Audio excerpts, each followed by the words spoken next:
ان کے لب رنگی کی نچھاور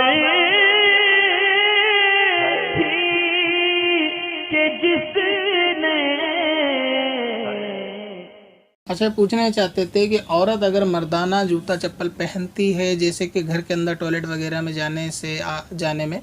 آدمی کی چپل پہن کے جاتی ہے، تو اس کے اوپر شریعت کا کیا حکم ہے؟ دراصل مسئلہ یوں ہے کہ حضور علیہ السلام نے ہر اس عورت پر کہ جو مردانہ واضح اختیار کرے اس پہ لعنت فرمائی ہے، اسی طرح ہر مرد پر بھی لعنت فرمائی ہے. تو حضرت عائشہ رضی اللہ تبارک و تعالی عنہا کے پاس ایک خاتون نے آ کے عرض کی کہ ایک عورت کے بارے میں تذکرہ کیا کہ جو مردانہ جوتے پہنا کرتی تھی، تو ام المومنین نے فرمایا کہ حضور علیہ السلام نے لعنت فرمائی ہے مردانی عورت پر، یعنی کہ وہ عورت کے جو مردانہ جوتے چپل میں پیر ڈالے، یعنی پہنے اس کو یا پھر ان کے کپڑوں کو استعمال کرے. تو اب یہ استعمال کرنا چاہے چار دیواری کے اندر ہو یا پھر علی الاعلان باہر ہو، دونوں صورتوں میں جس حدیث پاک کے اندر لعنت کا ذکر ہوتا ہے تو اس کا حکم بنسبت دوسری حدیثوں کے سخت ہوتا ہے. لہٰذا وہ اسلامی بہنیں جو گھر میں رہتے ہوئے بھی چھت پہ جانے کے لیے یا اپنے گھر میں ٹہلنے کے لیے، دوسرے آنگن وغیرہ میں گھومنے کے لیے اور آدمیوں کے جینس کے چپلوں کے اندر پیر ڈالتی ہیں تو وہ گناہ گار ہیں، ان کو ایسا نہیں کرنا چاہیے. بیت الخلاء کے اندر اکثر یہ مسئلہ گھروں میں پیش آتا ہے کہ وہ ایک چپل بیت الخلاء میں ہوتی ہے مردانہ، اور اس کو عورت بھی استعمال کرتی ہے اور مرد بھی استعمال کرتا ہے. اگرچہ ایسا کرنا بھی نہیں چاہیے، بیت الخلاء کے لیے دو چپلوں کا انتظام ہونا چاہیے، ایک زنانہ اور ایک مردانہ. عورت ہی کی چپل پہنے اور مرد ہی کی چپل پہنے. تو اسی طریقے سے گھر کے اندر ایک چیز اور ہوتی ہے، اکثر سردیوں میں یہ سویٹر وغیرہ ڈال لیا، جو بھی آدمی کا کپڑا ہاتھ میں آیا عورت گھر کا کام کرتے وقت پہن لیتی ہیں، اور گرمیوں میں کیا ہوتا ہے کہ ٹی شرٹ وغیرہ پہن لیتی ہیں. تو وہی تصور کرتی ہیں کہ شاید یہ چار دیواری کے اندر ہے، لہٰذا جس حدیث پاک میں لعنت فرما دی گئی ہے جو ناجائز اور حرام ہے تو وہ چار دیواریوں کے اندر بھی ناجائز رہے گا.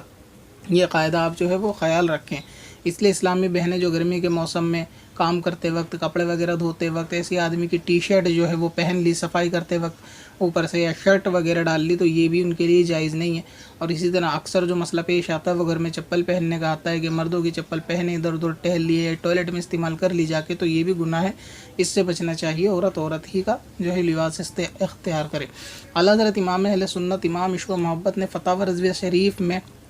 اس حدیث پاک کے تحت فرمایا ہے کہ یہ جو واضح بنانے کا حکم ہے یہ صرف لباس میں نہیں، بلکہ مرد عورت کسی بھی طریقے سے کپڑے میں، لباس میں، شکل میں، صورت میں، بول چال میں، اپنے لہجے میں بھی اگر وہ مشابہت رکھتی ہے تو ایسی صورت میں یہ حدیث پاک کے تحت ہی ہے. تو اس لیے اگر مردانہ جوتے پہنے گی تو بھی اس کے لیے یہی حکم ہے. آگے اعلیٰ حضرت امام اہل سنت سے اونچی ہیل کی جو سینڈل ہوتی ہے اس کے بارے میں حکم پوچھا گیا کہ ایسا مردانہ جوتا جو اونچی ایڑی کا جوتا ہوتا ہے اگر اس کو عورت پہنے تو کیا حکم ہے؟ تو یہی بات حکم ارشاد فرمایا کہ جائز نہیں ہے. اب یہ ایک جو سینڈل چلی ہیں خواتین کی، جو لیڈیز سینڈل ہی ہیں، اونچی ایڑی کی ہوں یا کوئی سی بھی، اگر وہ معروف خواتین ہی کے لیے ہیں، عورت ہی کی سینڈل ہے تو ان کو عورت استعمال کر سکتی ہے اگرچہ اونچی ایڑی کی ہو. اور اسی لیے اگر مرد کی جو جوتے چپل ہیں اور وہ مرد کے لیے ہیں تو ان کو مرد استعمال کر سکتے ہیں. تو اسلامی بہنیں اگر اونچی ہیل کی جوتا پہنیں گی اور وہ جوتی عورت ہی کے لیے تو اس کو پہن سکتی ہیں، اس کی ممانعت نہیں ہے، جبکہ وہ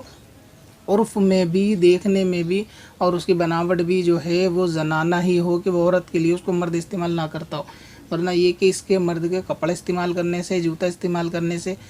بچنا چاہیے. یہاں تک کہ مردانہ آواز بنانے سے بھی عورت کی ممانعت ہے. اور چپل، سویٹر، ٹی شرٹ وغیرہ نارملی مردانہ کوئی بھی چیز استعمال کر لیتی ہیں تو ان کے لیے وہ ممانعت ہے اور گناہ گار ہے.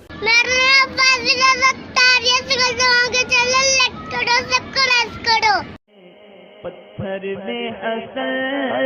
لالے